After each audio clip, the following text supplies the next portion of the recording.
Hi, I'm Reverend Tom Kearns. Welcome to 333 Magic 9, where the tarot cards and the astrology stars come together to help you.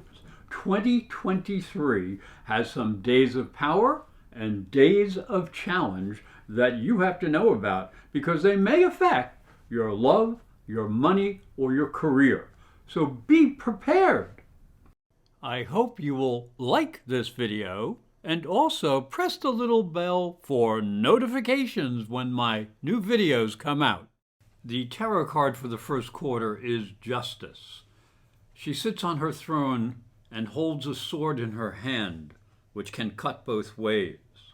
The scales she holds are perfectly balanced. Justice will be done. The card for the second quarter is the King of Wands. He is a powerful man of action. He has position and strength. This is a good time for a new adventure. The tarot card for the third quarter is the Five of Wands. A group of young men are sparring. It suggests obstacles and competition. But to win the game, you must master the game. The tarot card for the fourth quarter is the Nine of Pentacles. A successful woman stands in a lush garden. She holds a falcon. This is a good time to enjoy all the good things in life you deserve. Aries, the year begins with 4 planets in Capricorn and your 10th house. This is a great time to look ahead at how you want to improve your career and social status. Mars will go direct in your 3rd house, improving your thinking, and Mercury will direct on the 18th, forcing a change of plans. Now, Venus will conjunct Saturn on the 24th, so take relationship issues seriously. Now, as we move into February, Jupiter has been moving forward in your 1st house, bringing opportunities for self-expression. Now, remember to keep some time for meditation and quiet, as Venus will be in your 12th house and conjunct Neptune mid-month. Now, the Sun will also conjunct Saturn on the same day. This is the best time for a serious look at how you participate in groups of people. Now, as we move into March, it may bring an important opportunity to express yourself, as Venus will conjunct Jupiter in the 1st house, and you have an opportunity to stand out from the crowd. Saturn will enter into Pisces and your 12th house of karma. This is the first time in 30 years, forcing you to make changes in your spiritual life so you can deal with any self-imposed fears and limitations. And Pluto will enter into Aquarius. Now, this hints at changes in your approach to dealing in social groups. Now, as we move into the second quarter, the tarot card is the King of Wands. He sits on a powerful throne and looks ready for action. This is a creative energy that represents a need to follow your visions and goals. So find a new opportunity, for you have the energy and ability to take it on. Use the power of positive thinking to help achieve success. This is an excellent card for problem solving and asserting your inner power. You may take a chance or make a totally new investment. Now, as we move into April, it begins with Venus conjunct Uranus in your 2nd house. Now, that is really powerful, and Mars also trines Saturn. So this is a great combination of energy. It brings opportunities to make and spend money, and you might want to do that to impress a romantic attraction. Jupiter will conjunct the Sun on the 11th in your 1st house, and this makes you feel that nothing can stop you.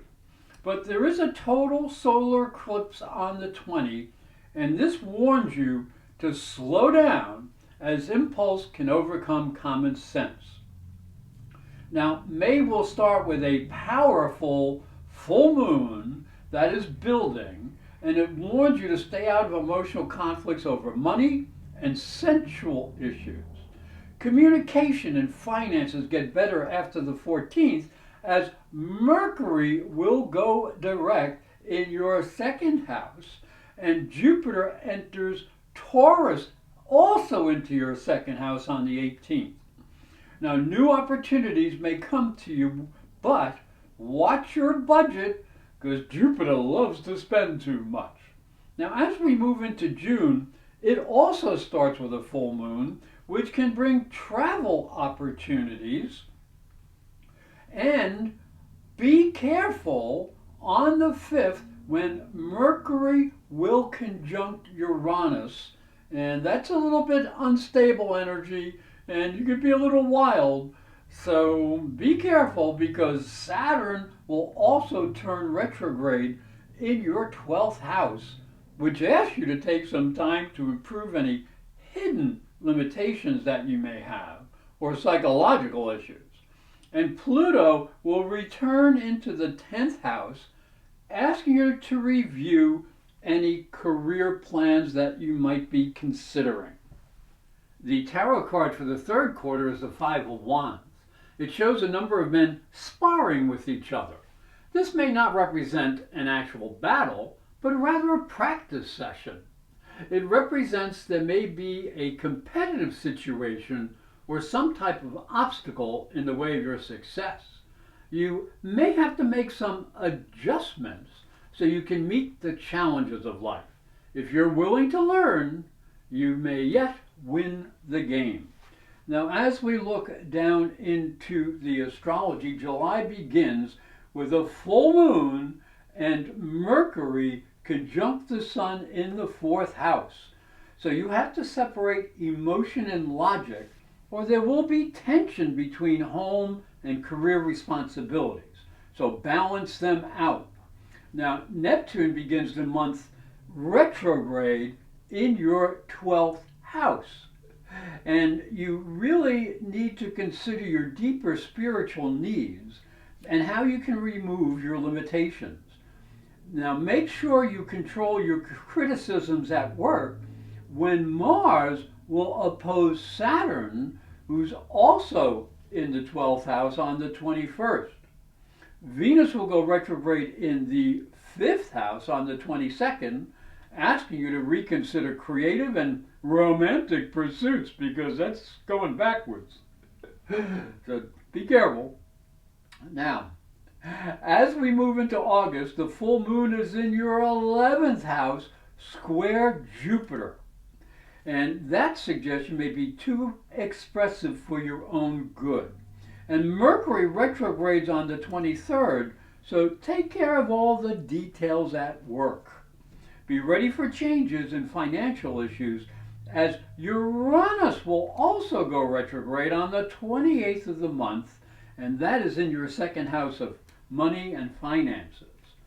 Now, as we move into September, there is again a full moon in the 12th house, and this suggests you need to balance quiet time with some efficiency at work. But Mercury is still retrograde in the 6th house, so watch all the details. Venus will go direct on the 4th of the month in your 5th house, giving you a signal to be generous, but Jupiter goes retrograde on the same day in the 2nd house of money, and it warns you to watch the budget. Now, some confusion will clear up after the 15th, as Mercury will go direct in your 6th house of work and daily routine. The tarot card for the 4th quarter is the Nine of Pentacles. This card shows a woman standing alone in a lush garden. She is well dressed, and there is a falcon on her hand. She represents a sense of accomplishment and security. She may also signify the ability to attract the good things in life. This is a positive card that suggests good things may be coming your way, so make sure you treat them with respect. Now, as we look down into the fourth quarter, October begins with confusion in the air and a sense of conflict as Mercury will oppose Neptune in the 12th house, and that warns you not to allow hidden fears to limit you, but to be clear in your conversations. Mars in the 7th house makes three major aspects which warn you to control friction with partners and not to take joint finances lightly. The Sun in the 8th house may also make three major aspects mid-month, asking you to respect changing opinions of partners. And then Pluto in the career house, the 10th house, will go direct, changing the course of your career. Mars will end the month asking you to limit your disagreements in business and personal situations. Now, November starts with three powerful oppositions pitting your resources against the financial commitments that you have made with other people. Some changes may be made in your investment schemes. Now, Mars will be up in the 9th house, and he's very active, so you'll have to know when to be aggressive with your beliefs and when to back off, as both the Sun and Mars square Saturn in the 12th house of limitations and fears. As we move into December, it has 5 Venus aspects that point to a sense of needing self-control, as sudden disagreements can lead to financial losses. But the month will end with both Venus and Mars up in the 9th house, asking you to exert self-control in any religious or philosophical discussions. But you really may be able to enjoy yourself. Hi, I'm Reverend Tom Kearns, and this is my story. If you are a spiritual seeker, it may help you on your journey. I believe your spiritual development is as important as your religion. If you look at Christianity, it focuses on the life of Jesus. But Jesus was never a Christian. He was Jewish. If this thought intrigues you, you'll enjoy my new book, Light from Water, Freeing Jesus. It's available on Amazon.com and through fine bookstores. And it may help you on your spiritual journey. Thank you for watching.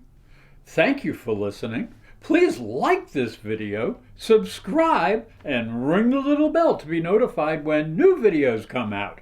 And if you'd like to arrange a private psychic and spiritual reading with astrology, just go to my website, internetpsychicreadings.com or professorastrology.com.